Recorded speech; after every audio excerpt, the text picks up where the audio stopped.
Bonjour à tous, c'est un réel plaisir de vous retrouver en vidéo cette fois dans le cadre de ce nouveau podcast intitulé Conversation avec. Conversation avec, c'est un podcast qui vous offrira une série de discussions, d'interviews particulières, inspirantes, avec des invités venant de divers horizons. Objectif, partager bien entendu leur point de vue sur des sujets spécifiques, mais aussi partager leur expérience et partager des leçons de vie qu'ils auront appris tout au long de leur carrière. Vous pourrez écouter ce podcast sur Urban FM 104.5, la station urbaine, mais aussi sur Spotify, Deezer, Apple Podcasts. Et vous pourrez le visionner sur YouTube et sur Facebook.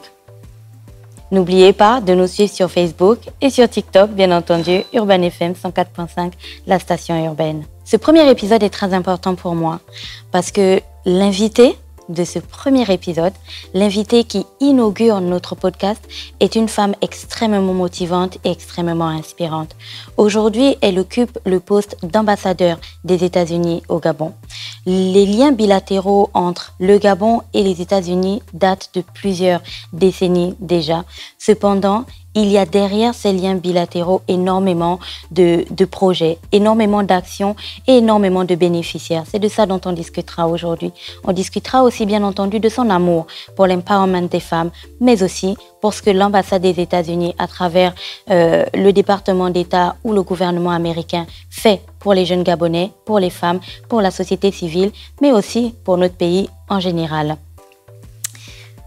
Bonjour Madame Fitzpatrick, comment allez-vous?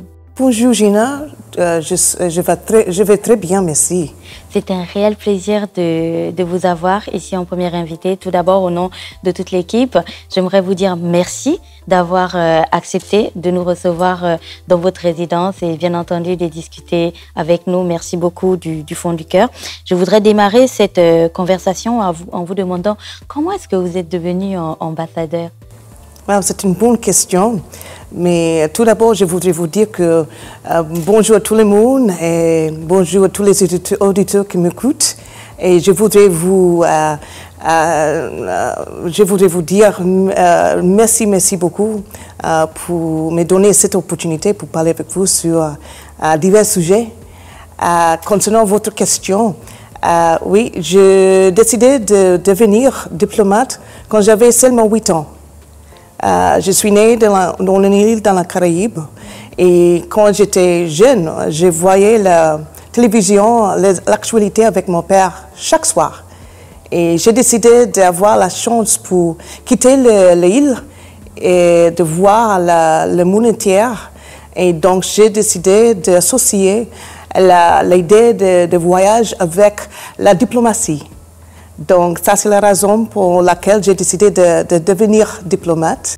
Wow. Oui. À 8 ans. À 8 ans, oui. Ça devait être très passionnant. Et quand vous avez enfin que vous êtes arrivé à réaliser votre rêve, comment vous vous êtes senti? Je me doute bien que gravir les échelons, quand on est une femme dans ce métier ou dans ce secteur, ne doit pas être chose facile. Donc, c'était nécessaire de prendre prendre un examen très difficile, c'est-à-dire et cet examen a beaucoup d'étapes, donc c'était nécessaire de recevoir une note assez élevée pour continuer durant diverses étapes. Et après, quand j'ai reçu l'information que j'ai eu la chance pour devenir diplomate, j'étais complètement choquée. Parce que je suis issue d'une famille assez modeste dans la Caraïbe, dans une île américaine. Donc pour moi, c'était impossible de croire que je peux devenir diplomate. Mais toujours depuis quand j'étais très jeune, j'avais toujours la confiance en moi-même. Parce que je voyais tous les efforts par mes parents qui étaient les immigrants aux États-Unis. Et j'ai décidé quand j'étais très jeune que c'était nécessaire de lutter pour être une personne très combattante pour arriver à ce niveau. Donc, je suis très contente d'être ici au Gabon, dans votre beau pays, et de travailler en tant qu'ambassadeur des États-Unis. C'est un grand honneur, un privilège de représenter votre pays en tant que diplomate partout dans le monde.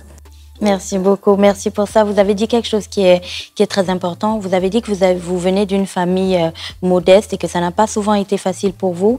Je veux dire que votre histoire est l'histoire de plusieurs Gabonais, plusieurs Gabonaises qui nous regardent aujourd'hui, qui viennent de familles modestes et dont la vie ne présage pas quelque chose de reluisant. Parfois, c'est très difficile de poursuivre ses études ou on a même du mal à voir à quoi ressemblerait sa vie dans les 5, 10, 15 prochaines années. Je me souviens d'une session très touchante que nous avions eue à l'ambassade des États-Unis avec vous. Vous discutiez avec des jeunes filles, c'était en mars dernier, et vous leur partagiez votre vision de la jeune femme. Comment est-ce qu'elle devait prendre la vie? Comment est-ce qu'elle devait embrasser les challenges? Alors aujourd'hui, est-ce que vous pouvez nous donner un aperçu de ce qu'est pour vous l'empowerment des femmes et pourquoi c'est aussi important? C'est une bonne question. Tout d'abord, je dirais que les femmes sont le moteur de n'importe quelle communauté, n'importe quelle société, n'importe quel pays, y compris ici au Gabon. Donc, quand nous aidons aux femmes d'avoir une vie plus aisée, c'est-à-dire pour leur donner les outils pour travailler, pour accroître leur entreprise, par exemple, elles peuvent créer l'emploi pour les autres. Elles peuvent soutenir les familles et les enfants. Donc, il est très important de soutenir les efforts des femmes, les jeunes filles, pour avoir l'accès au crédit, par exemple, le microcrédit, d'avoir la chance pour avoir les outils, y compris la formation, bien sûr, et les stages pour arriver à un certain niveau assez élevé, assez approprié pour elles et leur famille. Donc, pour moi, c'est très nécessaire d'utiliser mon poste et pour travailler très dur durant mon mandat pour identifier les opportunités pour aider aux femmes gabonaises parce que je peux voir que les femmes ici travaillent très dur. Et je suis inspirée par les femmes ici et les jeunes filles que je rencontre. Merci beaucoup. Alors, pour parler de diplomatie, cette fois-ci, je le disais en introduction, la relation entre le Gabon et les États-Unis est vieille de plusieurs décennies déjà. Aujourd'hui, quels sont les pans de coopération entre nos deux pays? Oui, donc nous travaillons avec les gouvernements de transition au bénéfice du peuple gabonais. Nous travaillons en partenariat avec le Gabon depuis le premier jour de l'indépendance de ce pays, en 1960.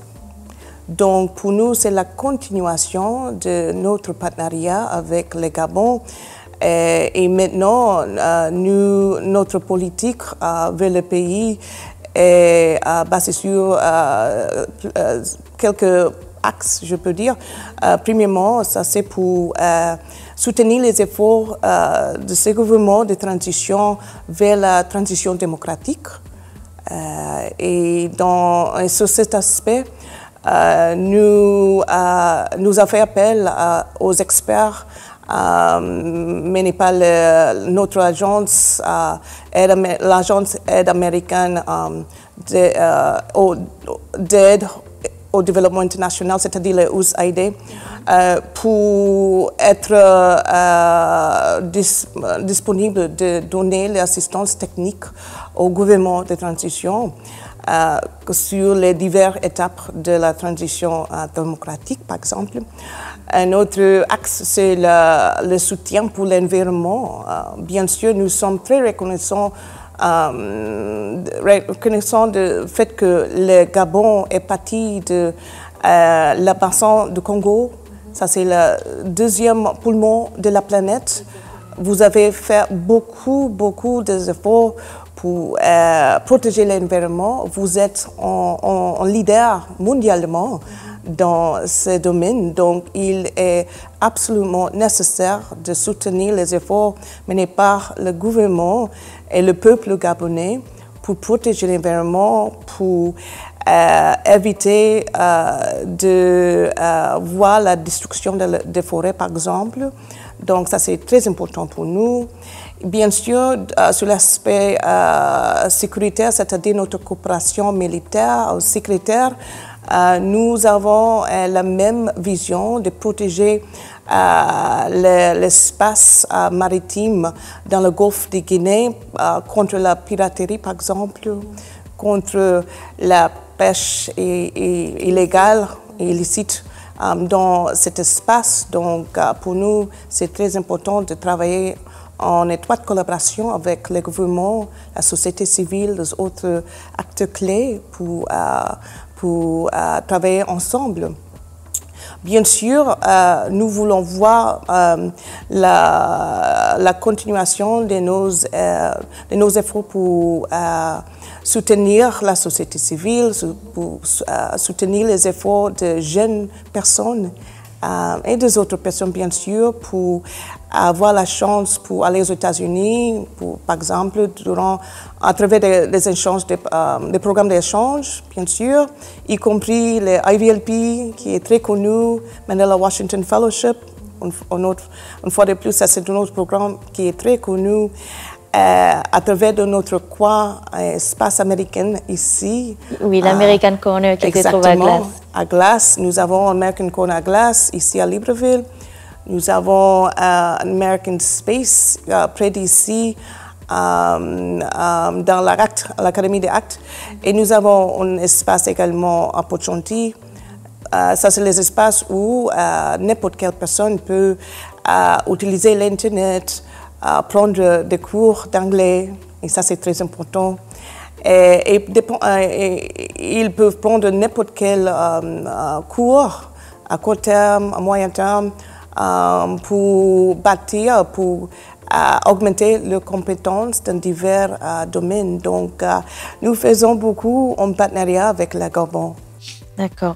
Parlant de la coopération militaire, vous l'avez déjà mentionné, je pense que les auditeurs ont dû voir à certains moments le passage des militaires américains, que ce soit de la Navy ou de l'Army, à Urban FM. Nous vous remercions pour cela. Je pense qu'ils étaient là dans le cadre des activités liées à la coopération militaire entre nos deux pays. Cette fois-ci, j'aimerais que l'on parle de la contribution ou de l'aide que le gouvernement américain apporte à la société civile. Vous en avez parlé brièvement. Il y a de nombreux programmes. On a l'IVLP, on a le YALI, on a des espaces américains un peu dispatchés dans le pays où des jeunes peuvent aller profiter des services disponibles. Concrètement, qu'est-ce que le gouvernement américain apporte comme soutien pour booster, encourager et soutenir les initiatives individuelles des organismes de la société civile au Gabon? Oui, donc, premièrement, nous reconnaissons beaucoup les efforts des organisations de société civile dans n'importe quel pays. Il est très important de soutenir les acteurs dans la société civile parce qu'ils jouaient un rôle très, très important pour aider au gouvernement, pour aborder divers défis sociaux, par exemple. Donc, pour nous, ça, c'est une priorité dans notre politique partout dans le monde, y compris ici au Gabon, pour soutenir la société civile. Bien sûr, nous le faisons à travers de la formation pour la société civile. Ici au Gabon, dans plusieurs axes, durant la formation, les échanges culturels, et simplement de leur donner l'espace pour s'exprimer sur leur vision, sur les défis, sur comment la communauté internationale, y compris les États-Unis, peuvent aider. Donc, et je suis très fière de tous nos efforts pour booster les ressources humaines de la société civile, parce que ça, c'est vraiment un grand investissement mené par le gouvernement américain, le peuple américain, pour investir dans la compétence, l'augmentation des compétences de membres de la société civile. Donc, nous avons fait beaucoup. Nous avons l'intention de continuer à booster les compétences de la société civile, y compris vers la transition démocratique. Exactement, vous faites aussi beaucoup de financement, vous offrez énormément de financement aux acteurs de la société civile. Si vous pouviez nous détailler un petit peu ce point-là aussi. Oui, bien sûr. Donc, nous avons sur notre site web et sur les plateformes des réseaux sociaux les opportunités qui existent dans l'ambassade dans plusieurs pistes pour donner les subventions gratuites au peuple qui peuvent nous donner une justification assez forte sur comment ils veulent aider la communauté dans plusieurs domaines, y compris la protection de l'environnement, l'aide pour les personnes handicapées, par exemple, et plusieurs d'autres types de sujets.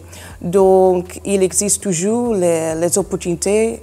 J'espère que peut-être parmi les auditeurs, nous pouvons voir l'intérêt pour aller à notre site web pour voir quelles sont les opportunités parce que ce type d'opportunités sont gratuites, je vous dis. Et c'est une chance pour nous montrer quel est le besoin dans la communauté. Et c'est avec plaisir que nous voulons voir même une augmentation de ce type d'activités. Ni seulement ici à Libreville, mais partout dans le pays, y compris l'intérieur du pays. Et ça, c'est très important pour nous. Alors, c'est un appel, chers auditeurs, et à vous tous qui allez regarder ce podcast, c'est le moment d'aller sur les interfaces de l'ambassade des États-Unis et de voir les opportunités de financement disponibles. Peut-être que c'est vous qui avez la solution adéquate pour répondre à un problème précis ou à un besoin particulier. Madame l'ambassadeur, parlons de politique cette fois-ci. À l'issue du coup du 30 août, les États-Unis avaient pris la décision de suspendre la totalité de leur assistance vis-à-vis du Gabon. Le 16 juillet 2024, M. Kurt Campbell, secrétaire d'État adjoint aux États-Unis, est en visite officielle au Gabon. Est-ce que cette visite peut augurer d'une issue positive dans un avenir proche, notamment lié à l'allègement des, si je peux les appeler, des sanctions vis-à-vis de notre pays? Donc, il est important de souligner le point que nous continuons à faire plusieurs projets dans plusieurs domaines ici au Gabon. Oui, il y a eu une pause d'assistance après le changement de gouvernement, mais je voudrais vous dire que nous faisons beaucoup toujours ici au Gabon dans la protection de l'environnement, dans les projets que nous voulons lancer sur les efforts pour aider le Gabon vers la transition démocratique, bien sûr. Donc, nous avons fait beaucoup. Si je peux vous dire, donner quelques exemples. Oui. Par exemple, mais bien sûr, le Gabon a été hôte pour un exercice militaire très connu ici dans le continent qui s'appelle Obangame Express. Ça, c'était la 3e fois que le Gabon a été hôte. C'était incroyable de voir les compétences de toutes les personnes des forces sécuritaires qui ont participé dans cet exercice, qui est le plus grand exercice militaire organisé par les États-Unis dans l'Afrique de l'Ouest et l'Afrique centrale. Donc, il y a eu plus de 30 pays qui étaient dans cet exercice. Donc, c'est une chance pour montrer tous les talents du Gabon, bien sûr. Et ça, c'était vraiment une grande réussite. Notre exemple, nous avons un programme qui nous voulons lancer cette année qui s'appelle le programme d'État, c'est-à-dire le programme, les forces sécuritaires du Gabon doivent travailler avec la garde nationale d'un État aux États-Unis qui s'appelle la Virginie occidentale. Et le plan, c'est pour aider aux efforts du Gabon pour sécuriser ses frontières pour répondre aux besoins du peuple gabonais, surtout durant les catastrophes naturelles, par exemple. Exactement. Bien sûr, nous continuons à être prêts à donner l'assistance technique ici dans le pays, dans plusieurs domaines, quel que soit l'environnement, quel que soit le secteur économique, par exemple. Nous avons beaucoup d'intérêt pour augmenter l'investissement des États-Unis, des entreprises américaines ici dans le pays, parce qu'il est important d'aider et travailler avec les gouvernements pour créer l'emploi pour les jeunes, surtout pour les jeunes, mais pas pour tout le monde, mais surtout pour les jeunes. Surtout pour les jeunes, oui. Donc nous voulons augmenter la présence visible des entreprises américaines ici dans le pays. Et également, nous voulons chercher d'autres types d'assistance technique en particulier pour créer les institutions très fortes, c'est-à-dire les institutions étatiques très fortes ici dans le pays. D'accord. Merci beaucoup pour toutes ces précisions. Pour revenir aux questions de la société civile, Madame l'ambassadeur, nous parlons cette fois-ci de l'African Growth Opportunity Act, AGOA, dont bien entendu le Gabon faisait partie. En ce moment, conséquence, encore une fois, du coup du 30 août, le Gabon, les activités du Gabon sont, on va dire, mises en pause au sein de l'AGOA. Et c'est peut-être cette pause pourrait peut-être servir de regarder un petit peu comment notre pays s'en est sorti vis-à-vis de cette activité. Et après avoir discuté avec certaines femmes membres de la WEP, Gabon, il ressort que le Gabon n'a pas pleinement profiter de toutes les opportunités mises à disposition par l'AGOA. Est-ce que vous avez pu, depuis votre arrivée, regarder les challenges qui freinaient à une bonne exécution de ce programme et surtout à une bonne de sorte que les entrepreneurs gabonais puissent en profiter au maximum? Et si oui, comment est-ce que vous comptez une fois que le Gabon sera rétabli, comment vous comptez booster tout ceci et faire en sorte que les entrepreneurs gabonaises puissent en profiter pleinement? Oui, ça c'est une très bonne question. Je voudrais dire que la pause de la participation du Gabon à l'AGOA, c'est basé sur les critères de l'AGOA, c'est-à-dire même si c'est un cadre économique pour faciliter les importations des produits africains par divers pays dans le continent, y compris le Gabon, il existe les critères liés avec la démocratie et la promotion de la démocratie dans n'importe quel pays. Ça, c'est basé sur une loi des États-Unis. Donc, pour le moment, le Gabon ne qualifie pas, mais ça, c'est pour le moment. Donc, s'il y aura le progrès dans cet espace, surtout après les élections, donc le Gabon peut être en théorie qualifié pour l'inclusion dans l'AGOA. Mais c'est très important de dire que tout cela est basé sur une loi américaine et la loi est aveugle. Donc, avec les progrès menés par le Gabon, nous pouvons voir dans le futur comment le Gabon peut rentrer dans le cadre de l'AGOA, mais pour le moment, ce n'est pas possible. Mais même si ce n'est pas possible pour le moment, le plus important élément, c'est que nous continuons à chercher et utiliser divers outils pour booster l'intérêt par les investisseurs ici au Gabon et pouvoir, entre-temps, comment nous pouvons positionner les divers acteurs, y compris les femmes de l'EWEP, qui est un programme très connu, pour bâtir les compétences des femmes pour avoir la chance pour être prête à entrer dans le marché américain. Je suis personnellement très inspirée par les femmes de EWEP. Nous avons une association très, très vivante ici à Libreville. Et même en décembre, nous avons envoyé 10 participants, des membres de l'OEP aux États-Unis pour recevoir l'information sur comment elles peuvent accroître les entreprises.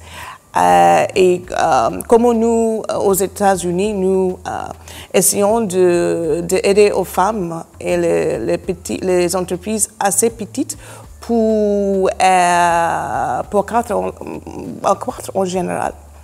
Donc, je comprends quand j'ai eu une rencontre avec elles, elles m'ont dit qu'elles étaient très inspirées par ce qu'elles ont vu aux États-Unis, avec tous les soutiens, y compris l'accès à microcrédit, par exemple. Et j'espère que nous pouvons utiliser ce temps pour booster ces femmes et d'autres personnes, d'autres entrepreneurs, pour être prêtes à bénéficier de AGOA dans le futur. Donc, je pense et que je peux voir que nous avons un esprit très fort ici, surtout parmi les femmes, avec beaucoup de respect pour les hommes, bien sûr. Mais je peux voir, selon tous les produits que je vois, que la qualité est très, très élevée. Oui. Et il y a un esprit d'entrepreneuriat et nous voulons continuer à leur donner la formation, l'opportunité pour échanger les idées et pour avoir l'accès à crédit. Ça, c'est un grand défi pour elles. Donc, nous voulons faire plus dans ces domaines. On a parlé de la société civile, on a parlé de la coopération militaire, on a parlé de l'accompagnement des États-Unis vers la transition démocratique, vers un retour d'un système démocratique dans notre pays. J'aimerais parler d'une catégorie que vous soutenez aussi beaucoup, les médias. Et encore une fois, aujourd'hui, nous l'avons vu lorsque vous avez procédé à la distribution des certificats des anciens participants au programme International Visitor Leadership. Programme, vous soutenez beaucoup les médias. Est-ce que vous pouvez nous dire quelques points sur ce qui est très important pour vous lorsqu'on parle des médias au Gabon?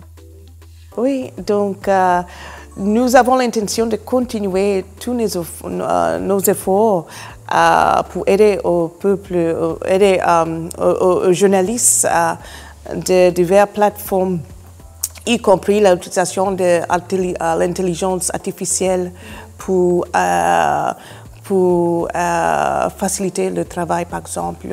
Donc, pour nous, la promotion des médias, c'est un pilier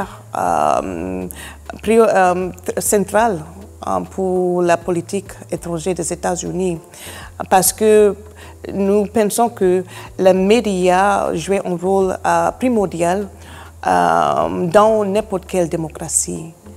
Les médias nous boostent, nous poussent tous les temps pour répondre aux questions, pour justifier les actions et pour identifier les besoins pour la sensibilisation, par exemple avec la santé. Donc, c'est très important d'utiliser les médias pour partager l'information essentielle, y compris comment vous pouvez améliorer votre santé, comment vous pouvez aider aux enfants pour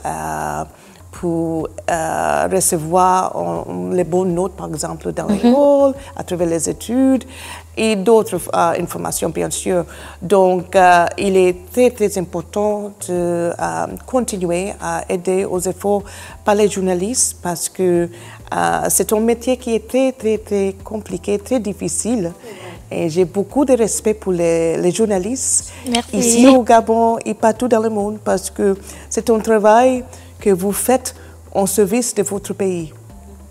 Et donc, pour cette raison, je suis très heureuse de voir les divers programmes que nous avons dans l'ambassade pour aider aux journalistes ici au Gabon. Merci beaucoup, Madame l'ambassadeur. Nous sommes arrivés au terme de notre podcast. On n'a pas vu le temps passer, mais je vais vous donner l'occasion de dire un dernier mot, de vous adresser aux compatriotes gabonais. S'il y a quelque chose que vous avez omis de leur dire, c'est l'occasion de leur parler. Je comprends que la plupart des auditeurs de ce programme sont les jeunes. Donc, je voudrais dire aux jeunes en général, avec confiance en vous-même. Ça, c'est le conseil que je peux partager parce qu'il est très important dans ces moments de leur vie d'avoir cette confiance parce que ça, c'est la base de la réussite dans la vie en général. Merci beaucoup, Madame l'ambassadeur. Merci de nous avoir accordé cette interview. Chers auditeurs et chers téléspectateurs, parce que téléspectateurs ou youtubeurs, parce que vous allez pouvoir le regarder en vidéo désormais. C'était notre interview avec notre conversation avec Madame Fitzpatrick, ambassadeur des États-Unis au Gabon. Avec elle, on parlait bien entendu de l'aide, de l'accompagnement que les États-Unis, à travers l'ambassade des États-Unis, apportent aux différentes couches de la population de notre pays, mais aussi des relations bilatérales entre nos deux pays et de l'accompagnement du Gabon vers cette transition démocratique que nous vivons tous. Alors, c'était le premier épisode. On se retrouve très vite avec le deuxième épisode et un autre invité tout aussi important, tout aussi spécial et tout aussi inspirant. Merci beaucoup. Merci à toute l'équipe d'Urban FM que vous ne voyez pas derrière la caméra, Dafresh, Fallon, Ivanov et Mosley qui ont rendu ce programme possible. Et merci aussi aux équipes de l'ambassade des États-Unis qui ont travaillé depuis plusieurs semaines avec nous pour rendre ce programme possible. Merci à tous, merci de le visionner, de le partager. N'oubliez pas de nous suivre sur les réseaux sociaux et de liker nos pages. Bisous et au revoir. Merci beaucoup.